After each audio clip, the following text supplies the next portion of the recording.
Welcome into the final IIHF live show pregame edition as we take you up until puck drop of the gold medal game between Switzerland and the United States of America as they battle for gold after a long, arduous run to get here. Now, this tournament can feel both like a marathon and a sprint, but it has provided great memories, great games, great individual performances, and some historic upsets, but has left us with these two teams battling for gold.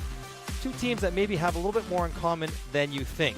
Both Switzerland and the United States, 8-1 heading into the final game. Both teams scoring goals in bunches and giving up very little. Both teams playing their best hockey en route to the final game.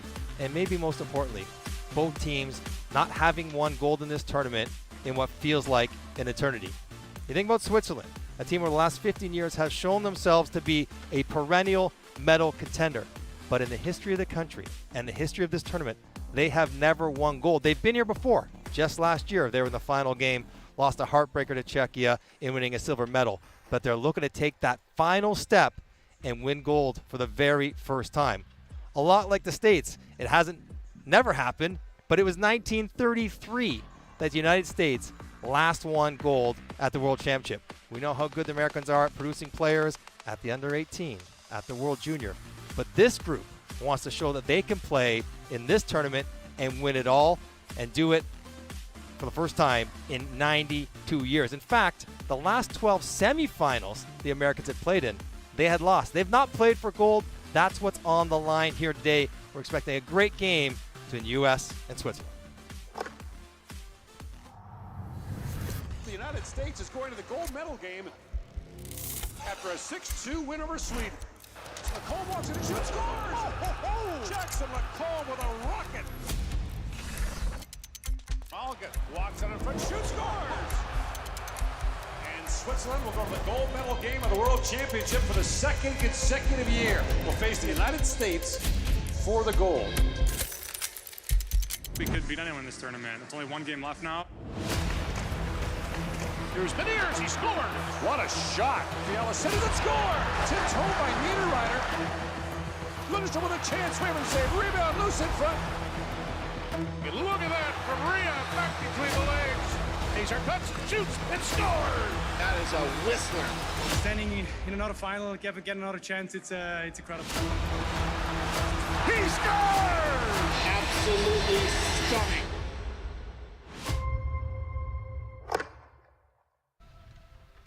Happy to be joined once again by our resident, unbiased American analyst, Reagan Rust.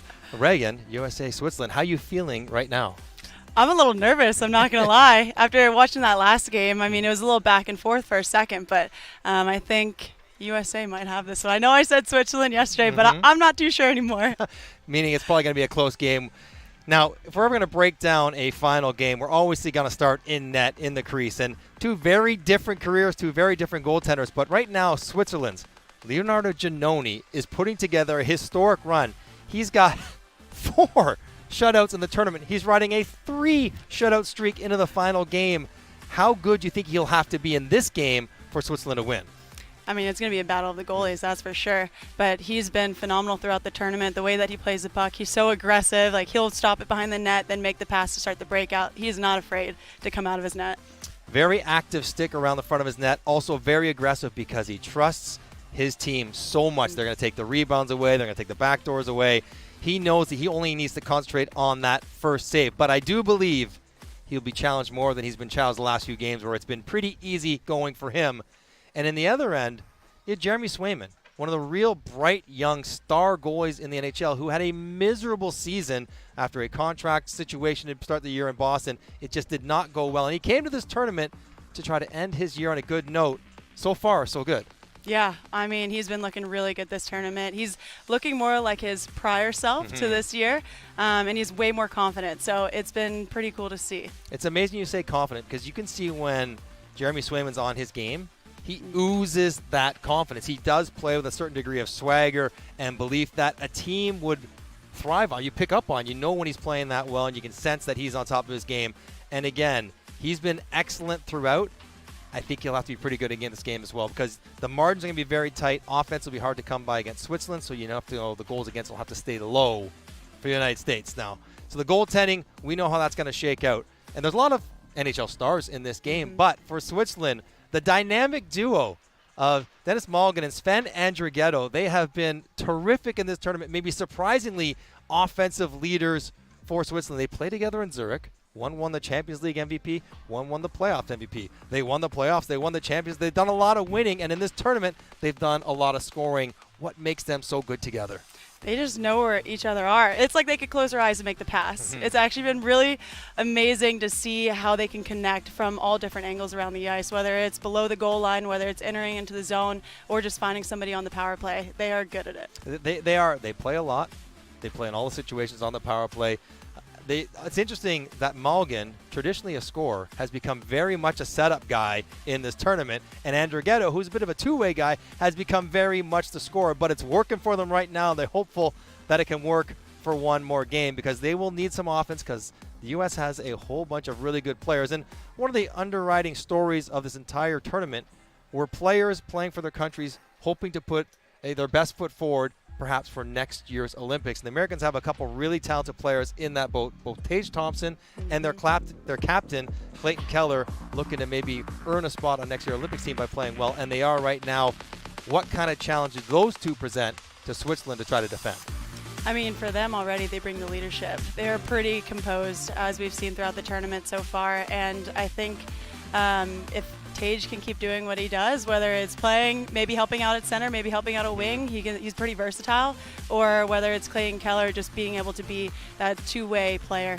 Very smart offensively, very smart defensively. Yeah, Clayton Keller's line has really driven the offense alongside Logan Cooley, his teammate in Utah, and Connor Garland, of course, the fire plug that gets in everyone's business. They've been really good. And Tage Thompson, watch for him shooting the puck, one of the best shooters of the puck in the world. But there are a couple leaders on what is the youngest team in the tournament, the United States. They're playing against the oldest team in the tournament, Switzerland.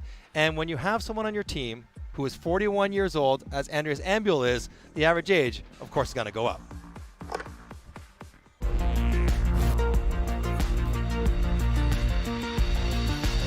He's an unbelievable person. First of all, idol for every hockey player. He's a guy who loves the game. He was obviously a guy that I watched growing up. As a kid, after school, you go on the ice and you tape the stick the same way as him and stuff like that. A legend in Swiss ice hockey, like Timo said. I think growing up in Switzerland, everybody knows him, everybody saw him play. He was like a huge star for me growing up, so still having him here, super cool. Even more special that we get to be a part of his last World Championship from so many that he's played. He's a historic player all around the world, leading with world records, which probably will not be beaten probably ever. He's done so much for Swiss ice hockey. I hope we can finish his great career off on a high note. And Switzerland will go to the gold medal game of the World Championship for the second consecutive year. If we win that one, then it's the perfect end. Awesome to see the kind of love and respect his teammates have for him. But he's not just a figurehead. He plays an important role on this team. When Nico Hischier went down early with injury, it was Andreas Ambul who they moved into the middle to play important, responsible minutes, and he's still capable of doing that. He's got 4 goals in the tournament. How much do you think it will mean not only for him, but potentially for the team to win gold when he's playing in his 20th World Championship? Well, in 151 games. Yeah. That's a lot of games to play. I think it's going to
likes going in there full throttle. He goes full speed, knowing that 225 pounds or 100 kilos, whatever you want to go with, he is going to get the better of that collision just about every single time. And then you factor in the good hands he has around the front of the net.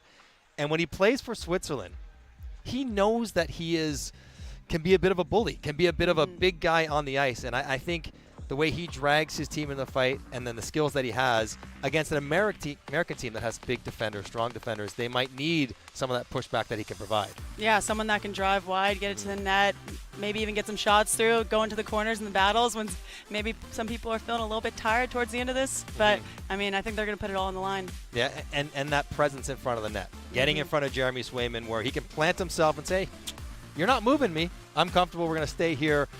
And just be really emotional catalyst for his team. So we'll watch for Timo Meier to be excellent once again. When you think about emotional catalysts, Connor Garland to me for the U.S. has been exactly that every time he puts on an American player. Smaller guy. He is maybe 5'10". He's 5'8". Yeah, he's my height. 5'10" with skates on? Yeah, I don't even know about that. And yet he is already in the top 10 in goals, assists, and points in the history of this tournament for the United States of America. And he's not the best skater, and yet in international play, sometimes on bigger ice, he has no problem being involved in everything the Americans do. What makes him so effective, and why is he so important to the Americans? It's funny you say he's not the best skater because I think he's pretty speedy. He's edgy. He can stop and start and change directions. But if we got in a race, I would be faster than him until we had to stop. So, but it works for him. Yeah, it definitely does, and I think he is one of those players that's so good about getting underneath the other guy's skin. I've seen it in about 3 games in a row now where he's in the other people's face, even if they're, I don't know, 4 or 5, maybe a foot taller than him. He doesn't care. No, he will never back down. In fact, I think part of his game is trying to get punched in the head by the other team's best players. When the other team is mad at Connor Garland, that means he's playing his game the way he wants. So this will be an emotional game. Now, for both Meier and Garland, we celebrate their emotional play, but they have to make sure that they stay under control. No bad penalties, no unwise decisions to put their team in a bad spot. So we'll watch those two guys as they go to work in this gold medal game. Now, I played in one of these championships, and one of the most cherished things I have in my life is my Canadian jersey. And my parents have one of mine, and I have one of mine. And one of the real thrills when you play in this tournament is getting to wear your nation's jersey for the very first time. So let's take a little journey on how those jerseys get produced and why they are so special. Welcome to the IIHF Uniform Service Center. This is Heidi. She's coming from Canada. And this is Anna, and she's coming from Croatia, living in Germany now. And we are IIHF Uniform Service Providers. The Uniform Center is a place where all the hockey jerseys are held. There's 8 countries, home and away jerseys, a total of 800 jerseys. They start here, and this is where we prepare them for the players. So the tasks are that we are starting with the patches on the jerseys, then we heat press the numbers, sleeves and backs, and then building the name bars and sewing the name bars on. And on the end, for captain and assistant, we're putting A and C's on, and then jerseys are ready to go. Most hockey players only get 1 jersey. There's a few extras, but whatever happens to the jersey on ice, we will try to save it. This year, for some reason, it's a specialty. They're hitting the boards hard, so there's a few repairs. We're doing a few surgeries. Yes, a few surgeries. Successful. Yes. When you spend this much time with somebody, you go through as much experiences that we have to get these jerseys out, the stress involved with it. You have no choice but to create a tight bond. I don't just wait for this time of the year to want to speak with you or see you. You know, like there's, I think about you throughout the year, and we'll have a little call just to see us. And yeah, it's a very family. Yes, you're my hockey family. You're mine too. Still makes me smile. Such an important job, getting all those jerseys together that look so great that the players allowed to play in and take home as keepsakes, as memorabilia from this tournament. Now, memorabilia. What they really want to bring home is gold. Both teams thriving for that. Now, we both have a bit of a hockey crush on Zach Werenski, an incredible defender. He's up for the Norris Trophy this year with the Columbus Blue Jackets. Been a point-a-game player with the Blue Jackets this year. And when you watch him play in this gold medal game, in the most high-pressure, high-intensity environment, it looks like he is barely breaking a sweat. How does he do it looking like he does?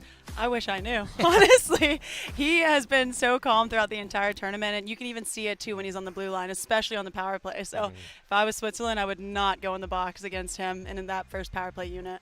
You got to make sure when he's on the ice, keep track of him because he's joining the rush all the time. And as a forward, what we like better than anything is service from our defense. We want good passes, we want good plays, and Zach Werenski offers that up all game long, similar to what Dean Kukan can do for Switzerland. So good players everywhere, great goaltending, good matchup for the gold medal game. It's that time. We're just moments away from puck drop. Tell me predictions, how you think this game's going to play, what do you think is going to happen tonight? Well, I'm hoping it's going to be a little bit back and forth. Obviously, I want something a little bit more exciting. I know they're going to put it on the line, so it's going to be a battle of the goalies, a battle of the defense. Like, every single shift is going to matter in this game. Do you feel like offense will be hard to come by? Goals will be low scoring, even, of course, intensity and chances. Do you think goals will be hard to come by? I think it's going to be close to a 3-2 game. Yeah, I know. And is that a lot of goals or a little? No, that seems about right. 3-2, who's going to win? Yeah, probably OT. I'll take that. And who's going to win? It hurts. I don't know. USA. Okay. Let's go with your home country. Well, that's what we have. I'm with you. I think it's going to be tight checking. I think seeing the Americans play as well as they did against Sweden should give them a lot of confidence. That was their best game by a mile against a really good team in a tough environment, and they rose to the occasion. Switzerland has had a couple easier paths. You think about Austria, think about Denmark on the way in. So you wonder if early the Americans get a jump given that they are up to the intensity of the moment. But either way, one of these two teams will leave the building tonight creating history for themselves and their country, and that's going to be beautiful to watch. Make sure to come right back here after the first period. We'll get you all caught up on highlights and get you ready for the second during the intermission.